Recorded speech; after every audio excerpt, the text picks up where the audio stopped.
जब हम हिंदू धर्म के सबसे बड़े देवों की बात करते हैं तो दो नाम सबसे पहले आते हैं, भगवान विष्णु और भगवान शिव। एक हैं संहारक और दूसरे हैं पालनकर्ता। एक कैलाश पर रहते हैं तो दूसरे वैकुंठ में। लेकिन कभी सोचा है कि क्या हो जब संहारक को ही अपने दिए हुए वरदानों से बचाने की जरूरत पड़ जाए। आज हम पुराणों की कुछ ऐसी ही कहानियों में उतरेंगे। वो कहानियां जब श्री हरि विष्णु ने खुद भोलेनाथ की मदद की, उन्हें मुश्किलों से बाहर निकाला।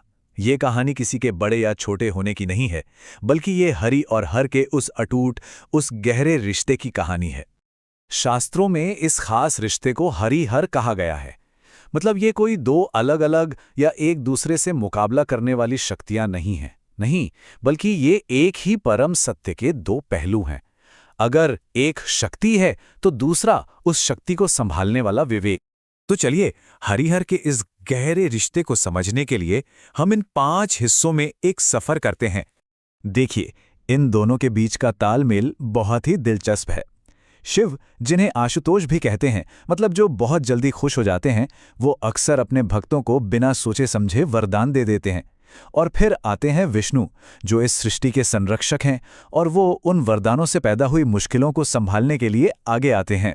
तो चलिए अब उन दिलचस्प किस्सों पर नजर डालते हैं जहां विष्णु ने अपनी बुद्धि और अपनी माया का इस्तेमाल करके बिगड़ते हुए संतुलन को वापस ठीक किया।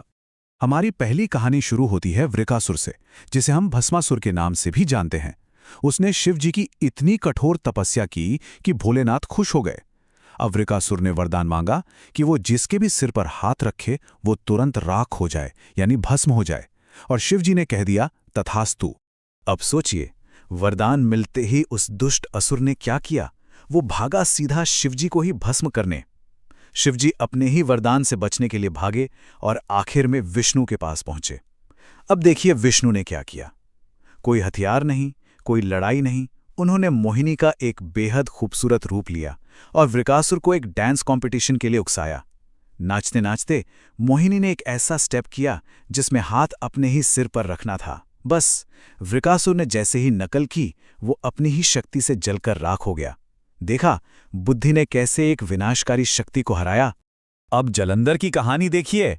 वो इतना ज्यादा ताकतवर था कि उसे कोई भी नहीं हरा सकता था, यहां तक कि शिवजी भी नहीं। क्यों? क्योंकि उसकी असली ताकत थी उसकी पत्नी वृंदा का पतिव्रत धर्म। जब तक वृंदा पतिव्रता थी, जलंधर को कोई मार ही नहीं सकता था। कैलाश पर भयानक युद्ध छिड़ा हुआ था। शिवजी का त्रिशूल बार बार हमला करता, लेकिन जालंधर पर कोई असर ही नहीं होता था। तब विष्णु ने एक चाल चली। उन्होंने जालंधर का रूप बनाया और वृंदा के सामने पहुंच गए। वृंदा उन्हें अपना पति समझ बैठी और उसी पल उनका पतिव्रत धर्म टूट गया। जैसे ही जालंधर का वो अदृश्य कवच हटा, कैलाश पर शिवजी के त्रिशूल ने उसका अंत कर दिया। बिल्कुल ऐसी ही एक मुश्किल आई दानवराज शंखचूड़ के समय। अरे, उसके पास तो डबल सिक्योरिटी थी।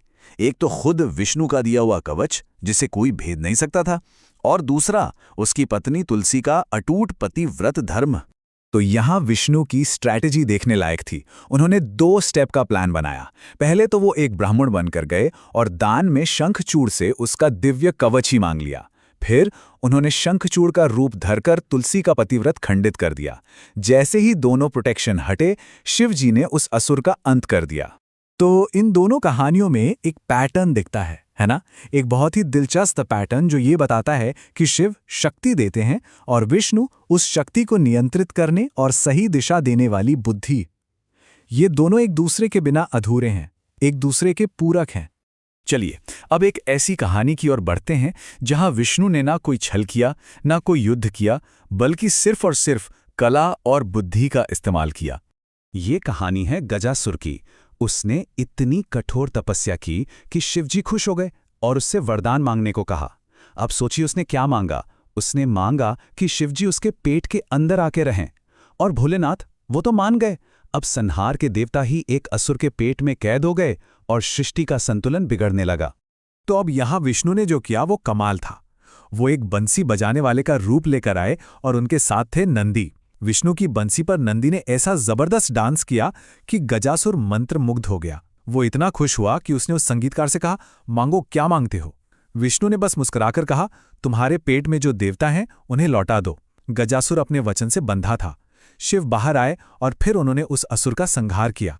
कमाल है ना कोई हथियार, ना कोई माया, सिर्फ कला से काम हो गया। अभी तक हमने देखा कि विष्णु ने कैसे अपनी बुद्धि और माया से रास्ता निकाला। अब हम उन कहानियों को देखते हैं जहां वो सिर्फ सलाहकार नहीं बल्कि शिव के साथ कंधे से कंधा मिलाकर युद्ध के मैदान में खड़े हुए। तो ये कहानी है अंधकासुर की। उसे एक ऐसा भयानक वरदान मिला था जिसने शिवजी के लिए जीतना लगभग नामुमकिन कर दिया था। इसकी मुश्किल को जरा ऐसे समझिए, अंधकासुर के खून की एक बूंद भी अगर जमीन पर गिरती तो उससे एक नया अंधकासुर पैदा हो जाता। मतलब शिवजी एक को मारते तो हजारों और खड़े हो जाते। युद्ध का मैदान असुरों से भर गया था। यहां पर विष्णु का हस्तक्षेप बहुत जरूरी था। उन्होंने अपनी शक्ति से मातृकाओं को बनाया।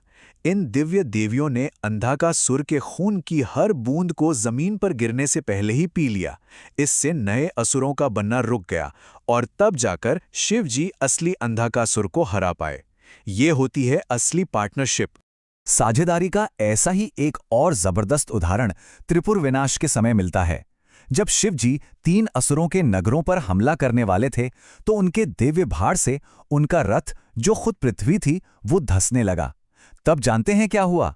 तब विष्णु ने एक विशाल बैल का रूप लिया और पूरे रथ को अपनी पीठ पर उठा लिया ताकि शिवजी आराम से अपना लक्ष्य साध सकें।